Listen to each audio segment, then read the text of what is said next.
Assalamualaikum warahmatullahi wabarakatuh.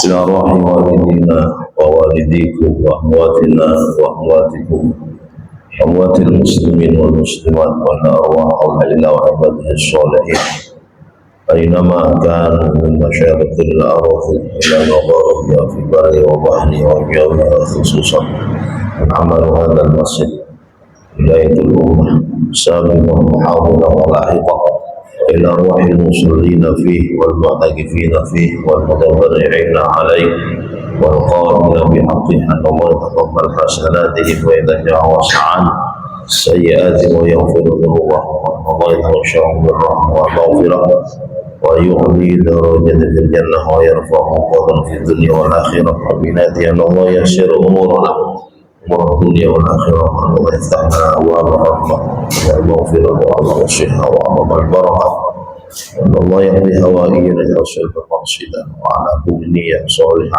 دافعا لكل شر وجالبا لكل خير وأنا واستغفر الصالحين من صالحة وإلى حضرة النبي سيدنا محمد صلى الله عليه وسلم وعلى آله وصحبه أزواجه وذرياته الفاتحة أعوذ بالله من الشيطان الرجيم بسم الله الرحمن الرحيم الحمد لله رب العالمين الرحمن الرحيم مالك يوم الدين إياك نعبد وإياك نستعين اهدنا الصراط المستقيم صراط الذين أنعمت عليهم غير المغضوب عليهم ولا الضالين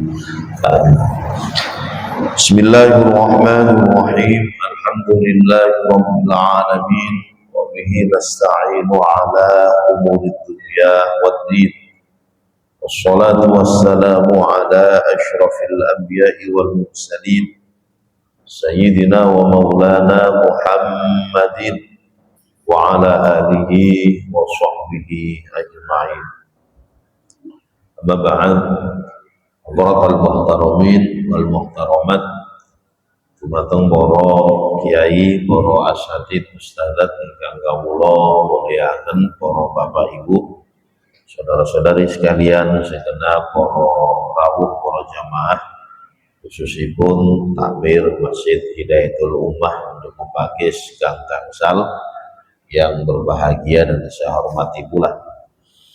Monggo sareng-sareng untuk kesekian kalinya kita awali dengan memanjatkan puja dan puji syukur kehadirat Allah Subhanahu wa taala, segala limpahan rahmah, hidayah, inayah. Alhamdulillah malam hari ini kita kembali bisa bertatap muka, kembali bisa beristiqomah menghadiri pengaosan tafsir rutin sing diadakan setiap dinten Rebo malam Kamis bertempat di Masjid Hidayatul Ummah Duku Pakis Gang 5 ini. Tentu harapan kita sedaya mugi-mugi langkah kita, keikhlasan kula panjenengan untuk menghadiri pengawasan rutin pada malam hari ini mudah-mudahan bisa mengantarkan kita semua untuk meraih rahmat Allah, ampunan Allah, ridha Allah Subhanahu wa taala. Mugi Allah terus memberikan keberkahan kepada kita semua, kemudahan, kelancaran setiap urusan kita, urusan duniawiyah maupun ukhrawiyah, dan kita berharap mugi-mugi kula panjenengan keluarga kita semua digolongkan sebagai manusia-manusia yang bahagia, selamat dunia akhirat. Amin Allahumma. Para rawuh ingkang minulya, monggo dilanjut malih. Pertemuan yang lalu ngantos ayat pinten? Surat Al-Humazah nggih. Wailul likulli humazatil lumazah, celaka, binasa siapa? Setiap pengumpat dan pencela. Alladzi jama'a malau wa addadah, yaitu orang-orang yang mengumpulkan harta dan menghitung-hitungnya saja, Terus alladzi yahsabu anna malahu akhladah.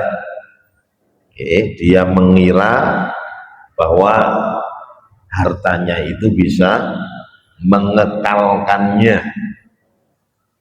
Kala tidak demikian, la yumbadanna fil muqamah. Orang-orang pengumpat pencela sing ngumpul-ngumpul yang menghitung-hitung harta saja, yang mengira bahwa harta bisa menjadikan dia kekal, itu layum badan, dia pasti akan dilemparkan fil hukomah, ke dalam hukomah. Wa ma adraka mal hukomah, dan tahukah kamu apa hukomah itu? Narullahil muqadah, yaitu api Allah al-muqadah yang menyala-nyala. Sampun itu kemarin, saat ini dilanjut. Narullahil muqadah, api Allah yang menyala-nyala, allati taqali'u 'alal afidah. Nah niki nek secara ilmu tajwid Pak Bu, wonten ain kalih niku biasa nun sewu. Nek pas waos allati taqali'u 'awa, iku rada angel. Biasa allati taqalu alal, yang satu dibaca seperti hamzah, padahal nek diwaos hamzah artinya berubah. Ini ain, dua-duanya ain. Allati taqali'u 'alal afidah. Jadi api Allah Subhanahu wa ta'ala yang menyala-nyala itu bisa taqali, membakar. Membakar apa? 'Alal afidah, sampai ke hati. Afidah niku jamak dari fuad. Nami kula niki fuad, hati. Fuadani, nah niku nek kali, nek jamak afidah, hati. Jadi neraka Allah Subhanahu wa ta'ala yang menyalah-nyala niku wau para rawuh bisa membakar sampai ke hati. Jadi ini penegasan dari Allah Subhanahu wa ta'ala bahwa neraka Allah itu ketika membakar penghuni neraka, nun sewu, yang dibakar tidak hanya lahiriahnya saja, boten namung kulite mawon, daginge, tulange, tidak hanya itu, tapi neraka Allah Subhanahu wa ta'ala ini bisa membakar sampai ke dalam hati. Ngopo orang? Di sini para ulama berpendapat bahwa hati itu adalah mansya, sentral, tempat kesadaran, tempat perasaan, tempat keyakinan, tempat sifat-sifat yang enggak baik. Saya ingin Indonesia Pak.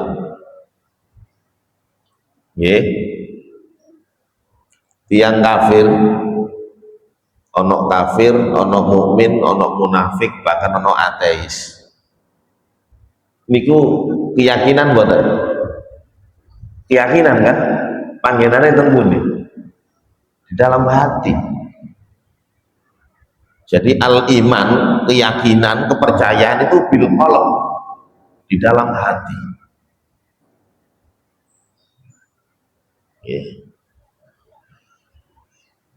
Jadi pusatnya itu ada di dalam hati. Jadi setelah iqrarun bil lisan, ya, membenarkan dengan lisan, ya, wa arkanun bil arkan, dan melahirkan amal-amal yang baik, ya, atau amal-amal yang buruk, itu semuanya dikembalikan dari keimanan atau keyakinan di dalam hatinya.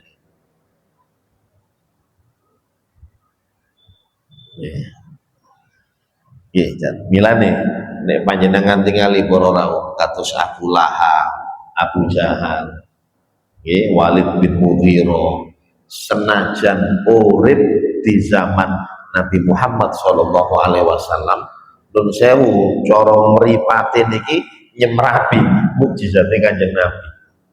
Yen apa mboten? Nyemrapi.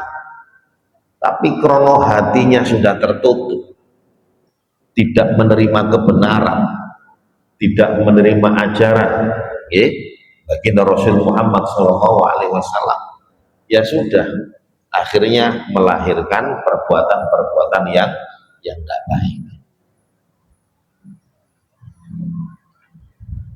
Gini apa betul? Lah milani para rawuh ingkang milya, jadi sekali lagi Allah Subhanahu wa taala menyiksa atau membakar para penghuni neraka itu tidak hanya lahiriahnya saja, tapi sampai ke dalam hati.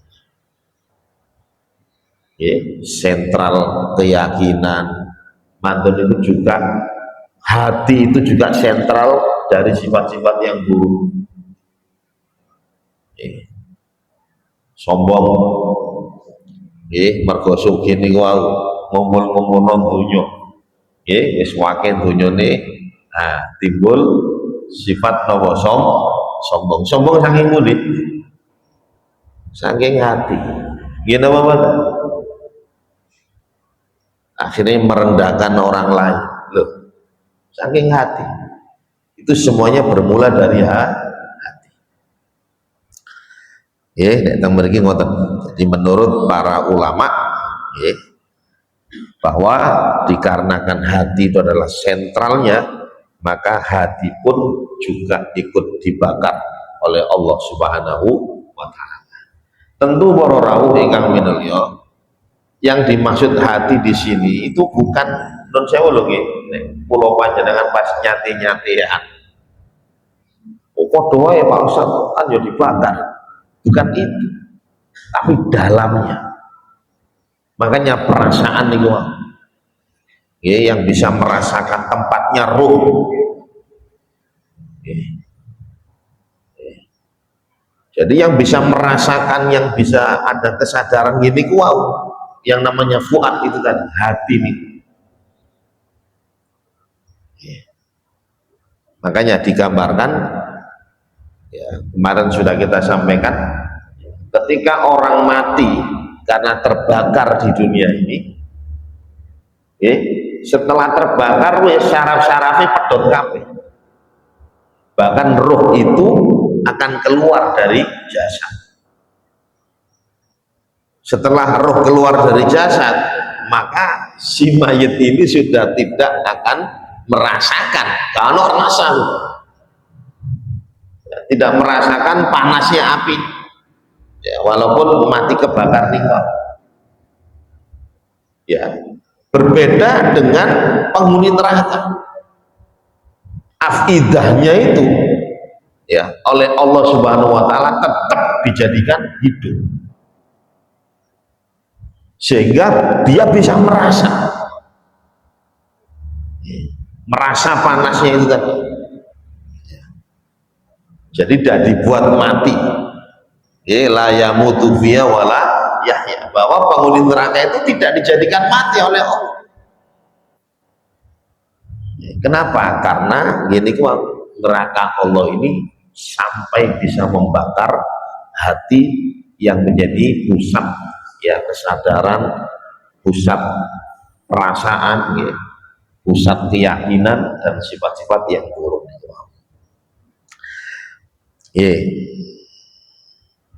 Sambut, milane, sampai-sampai, Nabi kita Muhammad Shallallahu Alaihi Wasallam itu mengajarkan satu doa, Pak, datang kalau panjenengan. Donga nopo? Donga supados nggih kula panjenengan iki dilindungi dari hati yang tidak baik, dari hati yang tidak khusyuk. Allahumma inni a'udzubika min qalbin la yakhsha. Ya Allah, aku berlindung kepadamu dari hati yang tidak khusyuk. Hati yang tidak khusyuk ini maksudnya nopo? Hati yang tidak ada ketenangan. Maksudnya nopo? Hati yang tidak tersentuh sama sekali ketika mendengarkan ayat-ayat Allah.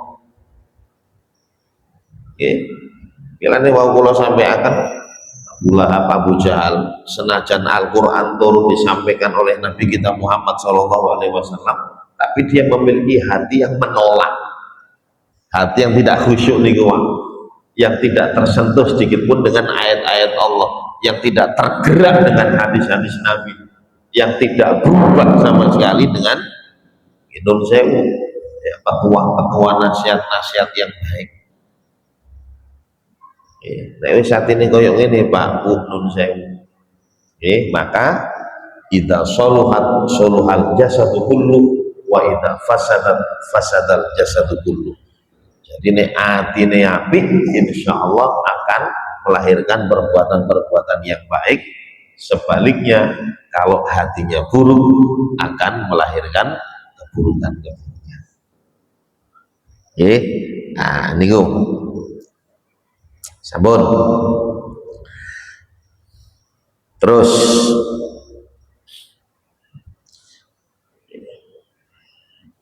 lanjut malih.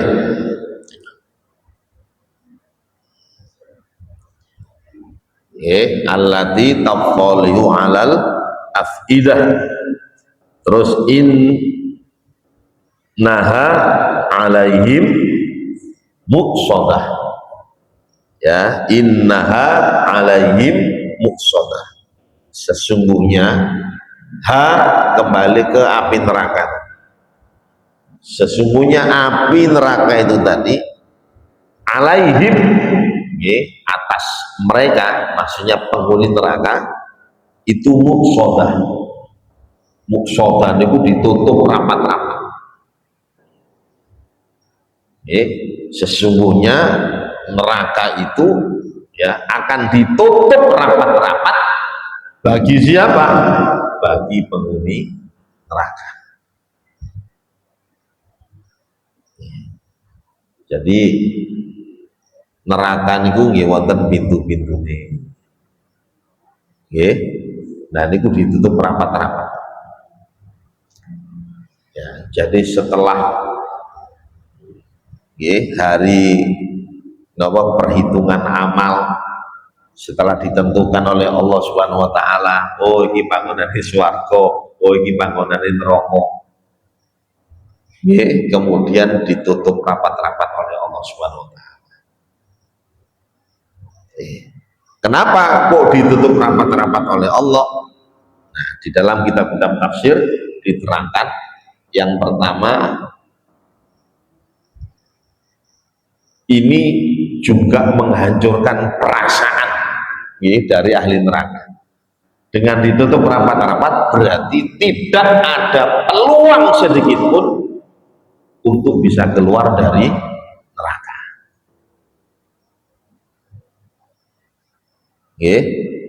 Karena para bapak ibu di dalam ayat-ayat yang lain ya disebutkan oleh Allah Subhanahu wa taala bahwa neraka itu ditutup oleh Allah Subhanahu wa taala rapat-rapat itu dari segala penjuru.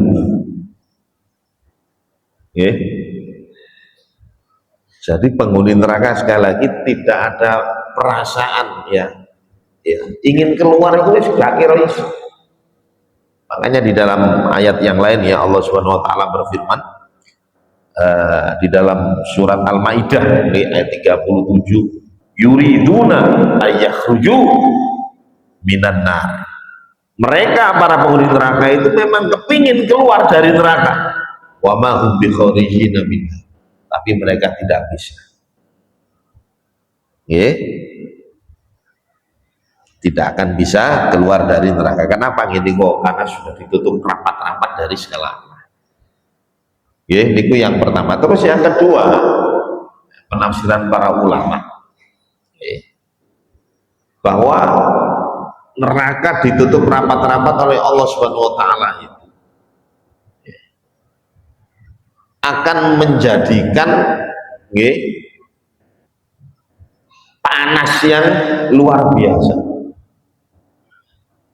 Saat ini ngeten mawon, ya, nek digambarkan, ya, ketika panjenengan berada di ruangan yang tidak ada ventilasi sama sekali, coro jendela ditutup, pintu ditutup rapat-rapat, ya, loster ya ditutup rapat-rapat. Kinten-kinten panjenengan merasakan ongkep boten?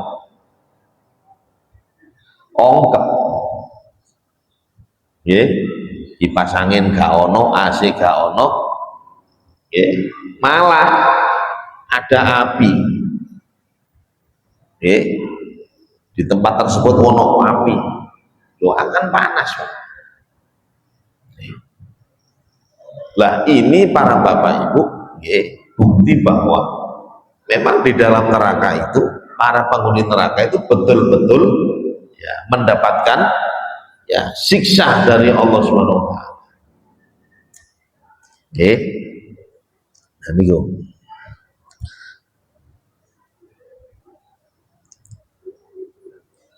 nek nun sewu, nek kalau panjenengan, ya, melihat seseorang ketika di penjara, ya, itu dia mungkin masih ada perasaan, ya, mungkin aku, ya, ada yang bisa menolong saya, ya, insya Allah ada jalan keluar untuk bebas, ya, ono penolong. Nah, begitu Pak, iku nek nang napa, ya, ya, di dalam penjara. Nah, kalau di dalam neraka, ya, itu tidak bisa, ya, tidak ada perasaan-perasaan seperti itu, ya. Kalau penolong, kemarin sudah kita sampaikan bahwa ketika di alam akhirat manusia sudah tidak memiliki kekuatan dan juga tidak memiliki penolong, ya. Jadi memang sekali lagi Allah Subhanahu Wa Taala memang menyiksa mereka karena mereka sudah diberi hati, akal pikiran yang bisa membedakan mana baik mana buruk, ya, mana yang harus diimani, ya, mana yang harus dia jalankan.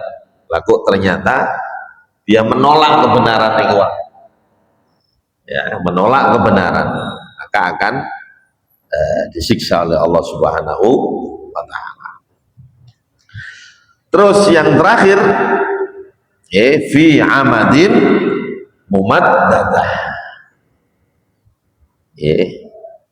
jadi para penghuni neraka itu fi amadin mumaddadah, mereka diikat,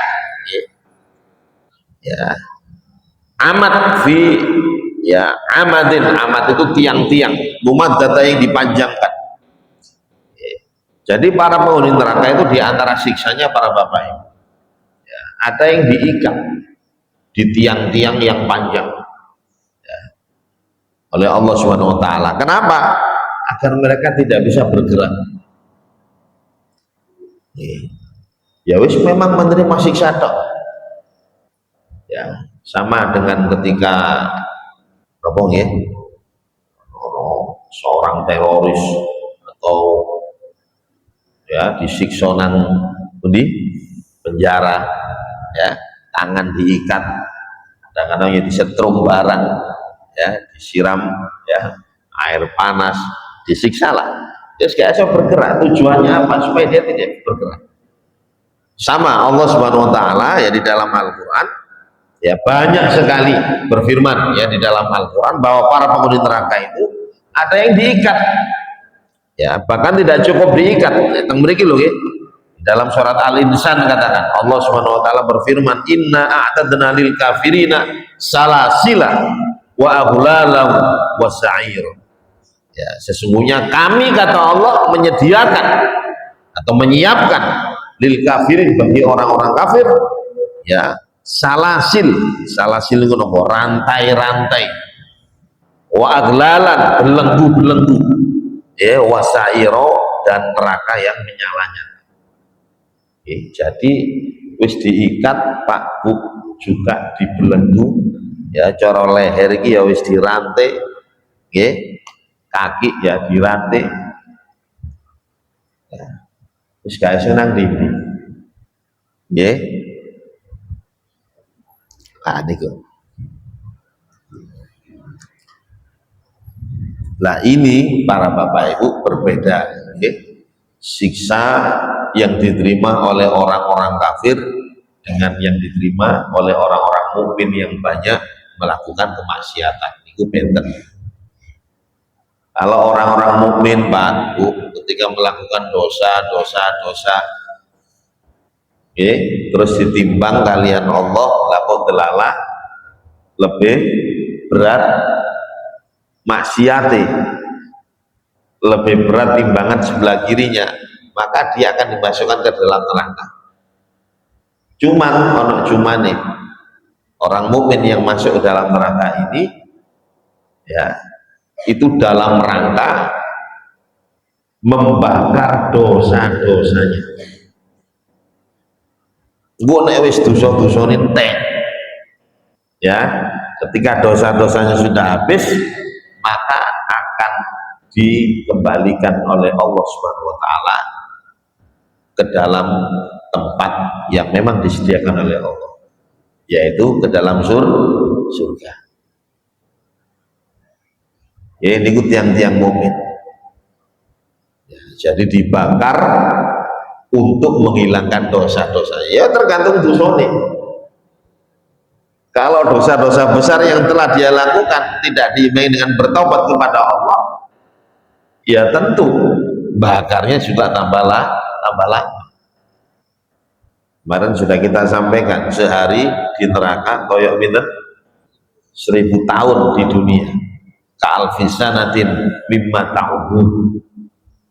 Tidak mungkin Pak Bu, menurut saya tidak mungkin orang masuk neraka hanya beberapa menit, itu kamu. Ya itu mau wong sedino ae padha ambek 1000 tahun. Ya, jadi nek ukuran sedino mawon masuk neraka pun ambek 1000 tahun. Masya Allah, gini kok dihabiskan dosanya baru akan dimasukkan ke dalam surga. Beda dengan orang-orang kafir. Gini kok loh, ya, karena tempat keyakinan itu hati itu tadi, ya, dikotori dengan kekufuran, kemunafikan, ya, ketidakpercayaan kepada Allah Subhanahu wa taala. Akhirnya disiksa wopai, tidak akan bisa menghabiskan dosa. Ya, inna syirka la dzulmun azim. Kesyirikan, ya, kemunafikan itu adalah dosa-dosa besar yang tidak bisa dihilangkan dengan, ya, pembakaran di neraka ini. Milane kalau orang-orang kafir ya sudah selama-lamanya. Uiddat lil kafirin. Milan dalam Al-Quran jelas. Uiddat lil kafirin, bahwa neraka itu memang dipersiapkan bagi orang-orang kafir. Milan nih, ada seseorang yang menyampaikan, ya, sa'anno kafir, terutama bagi mereka-mereka yang melakukan kebaikan-kebaikan. Kita ambil contoh penemu lampu ini. Sinten penemu lampu? Thomas Alva Edison. Ya, dia orang kafir, tapi memberikan manfaat yang luar biasa. Masjidil Haram, Masjid Nabawi itu juga tersinari dengan lampu-lampu. Bahkan panjenengan dan saya ini ngaji di sini, ya. Iki oleh manfaatnya saking Thomas Alva Edison.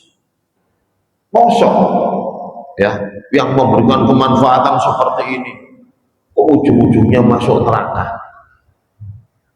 Kadil. Sehari ini wong niki wae, Pak. Nggih. Padahal Allah Subhanahu wa taala jelas. Mergo keyakinannya itu yang enggak benar, maka uiddat lil kafiri. Jadi neraka itu dipersiapkan bagi orang-orang kafir. Makanya orang-orang kafir ketika berbuat kebaikan itu bisa memberikan manfaat kepada orang lain, tapi tidak bisa memberikan kemanfaatan untuk dirinya sendiri. Lho kok saged ngoten? Saat ini ngeten Pak, gampang-gampangan mawon nggih. Wonten tiyang mlebet griya kula. Keleresan teng griya kula niku, katakan saya orang yang kaya raya. Ya, wong sugih lah. Ono sepeda motor wae, ono mobil wae. Ya, ono handphone wae. Terus orang tadi masuk, dia memberikan mobil saya, dikekno nang kanca-kanca. Sepeda motor ya ngono, dikekno nang kanca-kanca. Pertanyaan saya, orang ini baik atau buruk? Baik. Ini api, tapi kurang ajar, Pak. Wong niki nggak ada kula. Ini tadi kan barang-barang saya. Tanpa izin saya, tiba-tiba memberikan kepada orang lain. Koyo-koyo ngapi. Sama orang-orang kafir itu para bapak. Dia tidak meyakini adanya Allah Subhanahu wa taala sebagai Tuhan. Padahal sing ngei rezeki ya Gusti Allah. Sing ngei ilmu ya Gusti Allah. Sing nguripi ya Gusti Allah. Terus dia bisa menciptakan gini ulam. Itu ilmunya Gusti Allah, ngoten. Tapi dia tidak meyakini bahwa sebetulnya itu semuanya datangnya dari Allah. Terus padha mek niku wae. Nggih. Nggih napa mboten? Lho koyoke wong apik koyoke. Nah, milane para Bapak Ibu sekali lagi, nggih. Hati itu adalah tempatnya keyakinan itu. Yeah. Jadi nek wis meleset, maka amal sebaik apapun tidak akan bisa mendatangkan kemanfaatan bagi yang bersangkutan.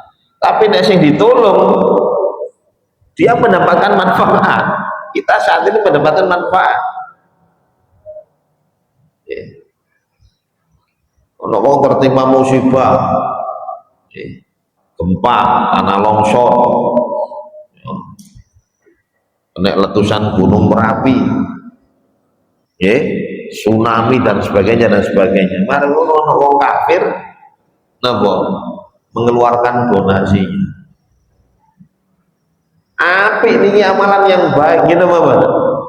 Wong sedekah meringankan beban orang lain itu agama apapun gitu, pasti mengatakan bahwa itu adalah perbuatan yang tapi nopo gini wau perko iman niku. Nah, makanya iman ini harus kita jaga, kita rawat, agar tidak meninggal kecuali dalam keadaan iman pada Allah Subhanahu wa taala.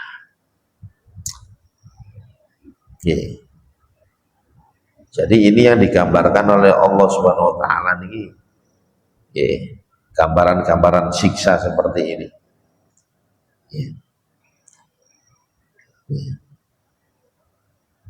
Sambut kinten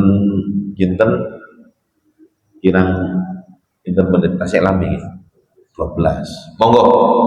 wonten pertanyaan dari para jamaah, monggo.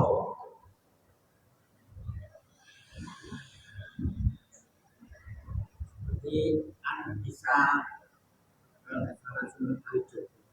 Ya. mencuri orang kaya itu gimana? Mencuri orang-orang kaya. Ya. Terus hukumnya terus pundi kan?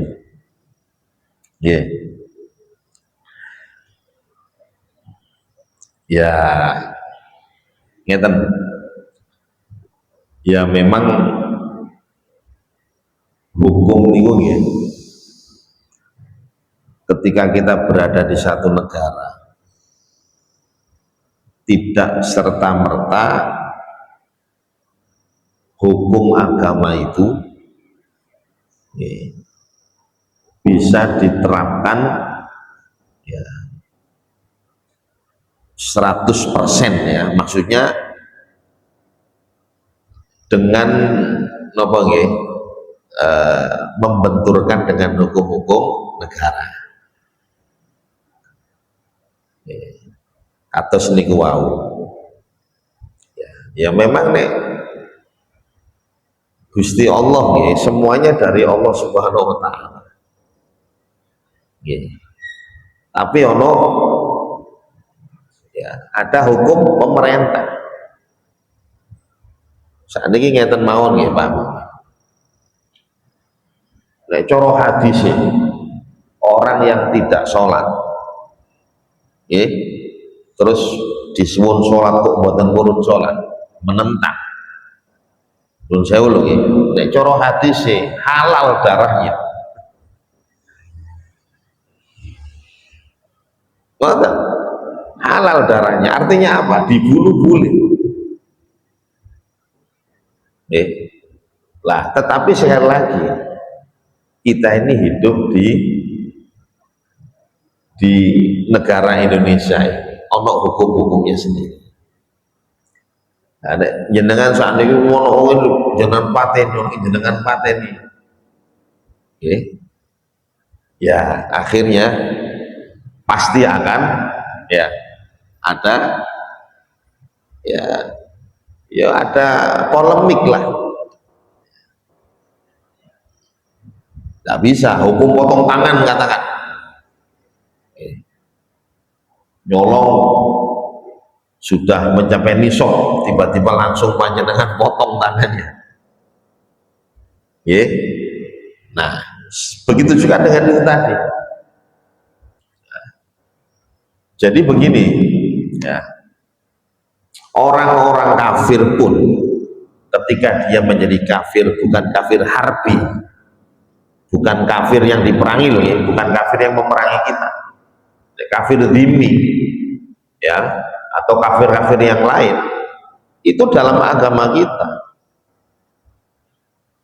tidak boleh hartanya, ya, hartanya harus tetap diamankan, nyawanya pun juga tetap diamankan.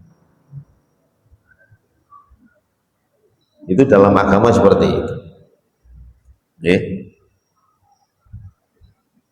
Sampai-sampai ya, membunuh kafir dhimmi, membunuh kafir dhimmi, bukan kafir harbi loh, kafir dhimmi, maka orang tadi itu tidak akan bisa mencium baunya surga. Ini hadis. Nek kafir dhimmi wae gak oleh lebih-lebih membunuh wong padha Islam. Artinya apa? Gini wow. Jadi agama kita ini agama Islam diturunkan oleh Allah itu ya bukan untuk menghakimi ya orang-orang yang beda dengan panjenengan keyakinannya. Nabi itu juga bisa hidup dengan orang-orang Yahudi di Madinah. Ambil wong kafir ya iso, sepanjang dia kafirnya bukan kafir harbi. Jadi yang diperangi oleh Kanjeng Nabi adalah orang-orang yang memerangi Islam. Nabi bisa hidup, Pak. Dan di Madinah dengan orang-orang Yahudi nih, wah. Terus bukan berarti berarti hartanya halal. Ya, boleh dirampok, boleh nanti diberikan kepada fakir miskin. Ya kini menurut hukum sebelum tidak boleh. Nah, adapun kalau dalam caranya seperti itu ya wallahu a'lam, mungkin bisa juga dikembangkan seperti sinten Nabi Khidir ya alaihissalam. Jadi nek wis hakikat dengan syariat itu memang beda, Pak. Ketika kita melihat dari sisi syariat itu tidak benar, tapi nek hakikat beda lagi. Contoh di dalam surat Kahfi ini pertemuan antara Nabi Musa dengan Nabi Khidir. Ya, Nabi Musa kepingin belajar kepada Nabi Khidir, dijawab oleh Nabi Khidir, kan gak kira kuat. Nek jadi muridku gak kira kuat. Terus Nabi Musa karena dapat perintah dari Allah supaya belajar kepada Nabi Khidir, akhirnya ya dalam kata ngeyel lah, kepingin menjadi murid. Napa pesannya? Ya wis, nek melo aku dadi muridmu situ, jangan bertanya dengan apa yang saya lakukan. Wis dalam perjalanannya lo, nopo, ono kapal, wapi, moro-moro dilubangi, sehingga kapal ini tidak iso ya berlayar, tolong dilubangi. Nabi Musa menurut syariat itu gak oleh merusak, gitu apa? Makanya Nabi Musa bertanya, setakan dia cok takut. Yang kedua, nopo,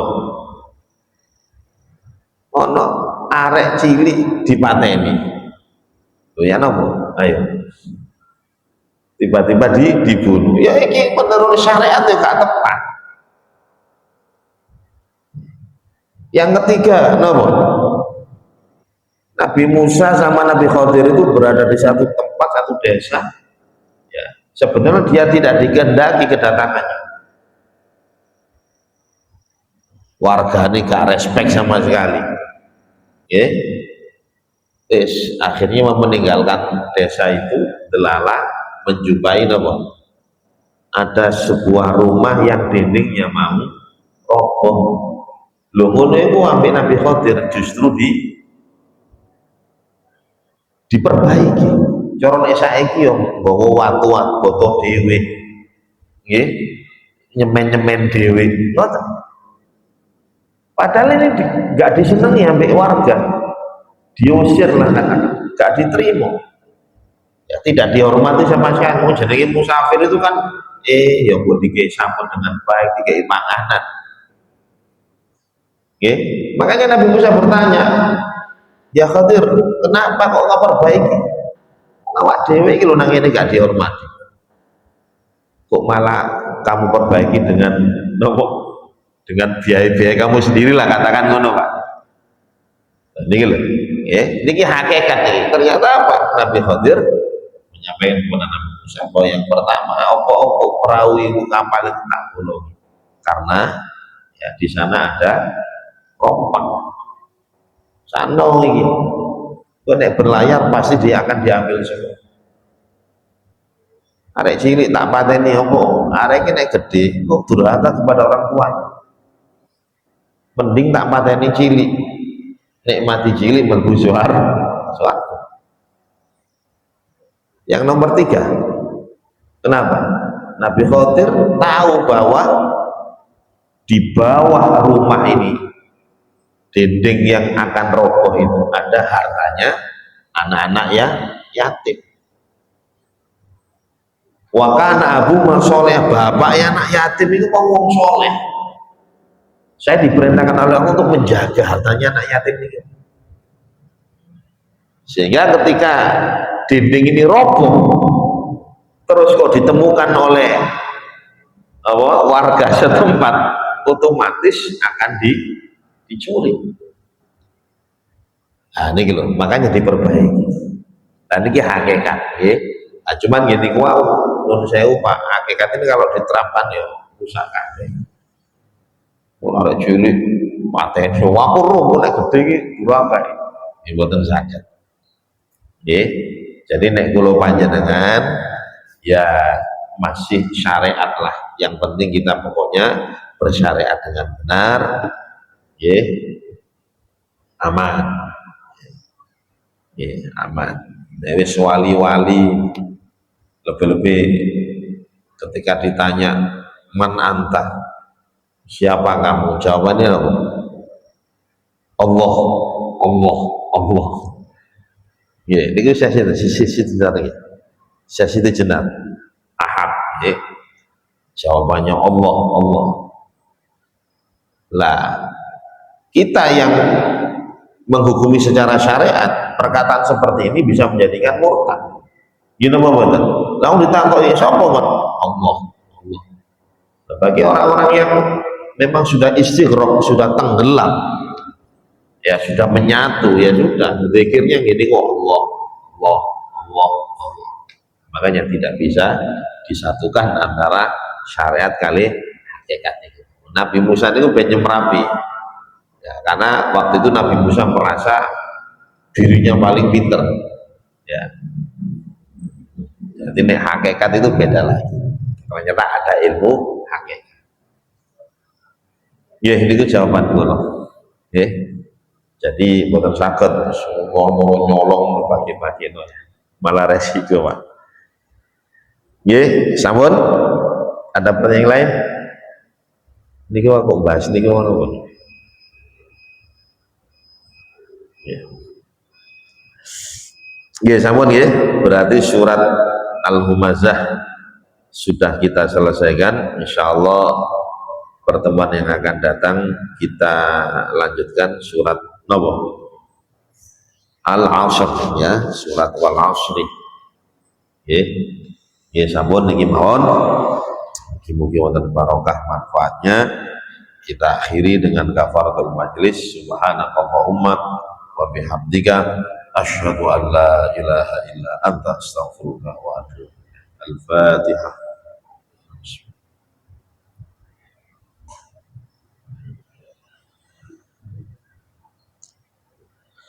Ya, Assalamualaikum warahmatullahi wabarakatuh.